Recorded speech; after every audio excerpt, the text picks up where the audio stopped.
Panginoon, alam kong darating ang mga idinadasal ko sa iyo. Panginoon, salamat sa lahat ng mga blessings mo na ibinibigay sa amin. Salamat sa patuloy mong pagbibigay ng pag-aalaga sa amin. Ang araw-araw na kasama ka ay ang araw-araw na alam namin na we will be provided, Lord. Alam po namin ang sitwasyon ngayon ay problemado pero hindi kami sa sitwasyon namin nakatutok, kundi sa inyo na, Panginoon namin, na kayang magbigay ng mga pangangailangan namin, Lord. Ikaw na laging tumutulong sa amin, Lord. Alam namin na hindi na magtatagal ang aming sitwasyon at makikita at marireceive na namin ang mga bagay na ipinagdadasal namin na magbabago ng aming mga kinakaharap ngayon. At alam namin, hindi na magtatagal yun, Panginoon. Hindi rin kami padadaya sa aming nakikita, sa mga sinasabi ng iba na hindi na magagawa ng paraan at wala ng solusyon ang aming mga problema.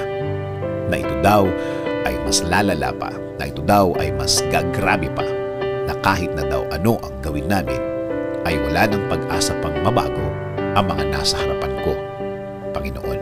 Kung salita lang nila ang aming pakikinggan, kung mga sinasabi nila ang aming iisipin, Lord, para ko lang pinahina ang faith ko sa inyo, Lord. Pangako po, sa inyo lang po kami maniniwala at magtitiwala. Kayo po ang magiging laman ng aming mga puso at isipan. Sa salita nyo lang kami maniniwala at hindi ang sa kanila.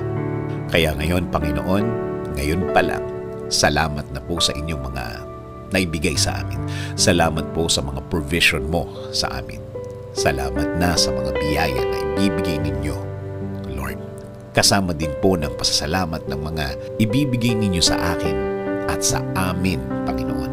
Alam po namin na ang mga bagay na ibibigay niyo sa amin ay hindi na magtatagal. Hindi na magtatagal ang aming pag-aantay. Salamat din po kasi alam po namin na hindi lang kami ang ibibless nyo. Kasama na po ang aming pamilya. Sila rin po ay makakatanggap ng biyaya ninyo, Panginoon. Alam po namin na hindi nyo rin sila pababayaan, Lord.